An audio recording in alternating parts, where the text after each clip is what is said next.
أتمنى تكونوا بخير. النهاردة هنعمل صينية بطاطس بالكريمة والفراخ، تحفة في منتهى اللذاذة. ريحتها تجنن وطعمها حلو جدا.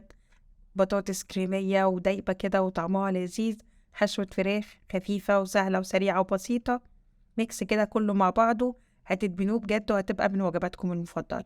بس الأول وقبل أي حاجة، لو أول مرة تشوفوا قناتي ما تنسوش تعملوا سبسكرايب، فعلوا زر الجرس، اعملوا لايك للفيديو ده لو عجبكم. تعالوا على طول نبتدي.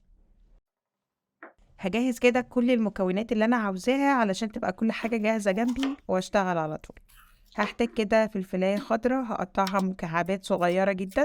أنا النهاردة عاملة كمية تكفي لصينية صغنونة، يعني بتاعت فرد واحد، ولكن هسيب ليكم في صندوق الوصف كمية تكفي لصينية بايركس كبيرة، حجم عائلي بتاعت العيلة كلها يعني. هحتاج كمان نص بصلاية صغيرة كده قطعتها برضو مكعبات صغيرة جدا، وفلفلاية حمرا برضو قطعتها مكعبات صغيرة جدا. وهحتاج لصدر واحد من الفراخ هقطعه مكعبات برضو نفس الحجم كده تقريبا، وبس كده. عودين من الروزماري وفصين من الثوم، وكده كل المكونات بتاعة الحشوة جاهزة. عندي حبتين من البطاطس غسلتهم كويس وقشرتهم، وهحطهم في مية وملح واسلقهم بالطريقة العادية جدا. في الوقت ده بقى هجهز حشوة الفراخ. في طاسة سخنة جدا حطيت كده مكعب من الزبدة، اكتشفت انه كبير قوي فاخدت منه جزء تاني، وهنزل عليها البصل، وهقلب كل حاجة مع بعض كده على نار متوسطة لحد ما البصل يبتدي يدبل شوية وياخد لون ذهبي خفيف جدا.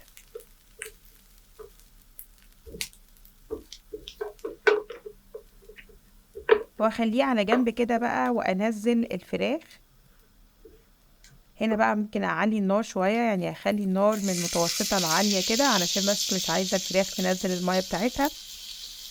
وهفرد الفراخ في الطاسة كده علشان تبقى كلها موجهة على النار تماما.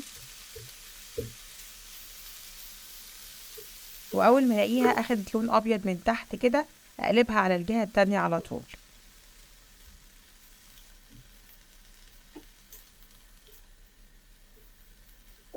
وهقلبها شوية كده لحد ما الاقيها بقت كلها لونها أبيض، وابتدي بقى أقلبها مع البصل وأقلب كل حاجة مع بعض كويس. هبتدي بقى أزود البهارات، هحط كده بهارات خفيفة، رشة من الملح ورشة من الفلفل على حسب الرغبة،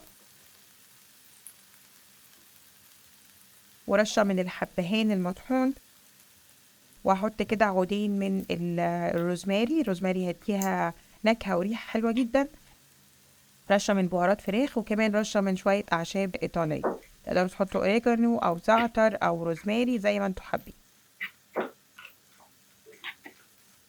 وأنزل عليهم الفلفل الألوان.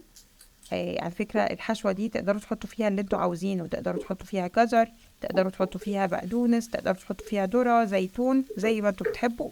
أنا بحبها تكون كده يا دوب بصل وشوية فلفل ألوان وفراخ. ونقلب كل حاجة مع بعض كويس. أول ما الفلفل يدبل كده هحط كده مكعب من الزبدة في النص كده، واحط معاه فص من الثوم، وهقلب الثوم مع الزبدة شوية لحد ما ريحة الثوم تظهر. نقلب كل حاجة مع بعض كويس، وندوق كده نشوف محتاجة رشة ملح، محتاجة فلفل، محتاجة بهارات، وبس كده جاهزة معانا. هجهز بقى صوص بشاميل سريع وخفيف كده. هحط مكعب من الزبدة مع معلقة من دقيق، معلقة ممسوحة، وهقلبهم مع بعض كويس لحد ما ريحة الدقيق تختفي كده شوية. وهزود عليها كوباية وربع من الحليب. تقدروا تستبدلوا صوص البشاميل ده بعلبة كريمة تحطوها على النار لحد ما تسخن، وتحطوا لها رشة من الملح والفلفل. ولكن أنا النهاردة حابة إن الدنيا تكون بسيطة كده، فحبيت إن أنا أعمل صوص بشاميل خفيف وسريع كده. أول ما الاقيه تقل كده هحط رشة من الملح ورشة من الفلفل، وأقلب كل حاجة مع بعض كويس، وبس كده جاهز. لو حسيتوا إنه تقل شوية ممكن تزودوا كمان شوية من الحليب، وبس كده. البطاطس اتسلقت كويس جدا، هطلعها وهي لسه سخنة تماما، أصفيها كويس جدا من المية، وهرسها بالهراسة، وازود عليها مكعب من الزبدة ومعلقتين من الحليب، وطبعا رشة ملح وفلفل. ونهرس كل حاجة مع بعض كويس جدا، ونهرسهم تماما لحد ما يوصلوا لمنتهى النعومة. شايفين القوام بقى عامل ازاي؟ تحفة كده. كل حاجة جاهزة، نروح بقى نبني صينية القمر بتاعتنا. حطيت كده دهنة من الزبدة ورشة خفيفة من البقسماط، وهحط البطاطس وانا فرتاها قطع بالشكل اللي شايفينه ده كده، علشان تبقى اسهل في الفرد وما تقعدش تعذبني بقى وانا بحركها، وتشيل طبقة البقسماط اللي انا حطاها وحاجات كده. هحط طبقة كده من البطاطس وافردها كويس كده واساوي السطح بتاعها، وانزل عليها حشوة الفراخ القبورة.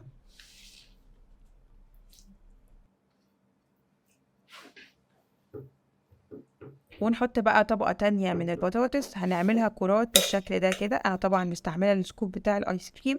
اولا سهل جدا، يعني الموضوع بقى ما بياخدش 5 دقايق بجد، وكلهم بيطلعوا مقاس واحد.